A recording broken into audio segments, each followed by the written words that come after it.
ও মা, খেতে দিচ্ছ? হ্যাঁ, কি রান্না করলে আজকে? আজকে রান্না করছি ভাত, হ্যাঁ।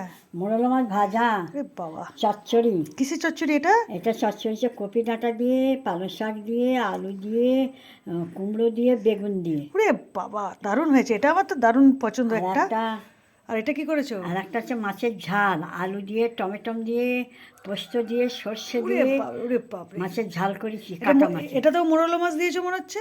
মোরলা মাছ আর চিংড়ি মাছ, ওরে আর কোনো বাবা, কিচ্ছু না। দারুণ হয়েছে, ফাটিয়ে দিয়েছো তো। বন্ধুরা, আজ দুপুরবেলার রান্নাগুলো কিন্তু দুর্দান্ত হয়েছে। এই যে সবজির তরকারিটা মা করেছে, এই চচ্চড়িটা, এটা কিন্তু আমার ভীষণ পছন্দের। আর শীতের দুপুরে গরম ভাতের সঙ্গে এরকম একটা চচ্চড়ি থাকলে না আর কিছু লাগবে না। একটা মায়ের হাতে রান্না, তারপরে আমারই পছন্দের তরকারি।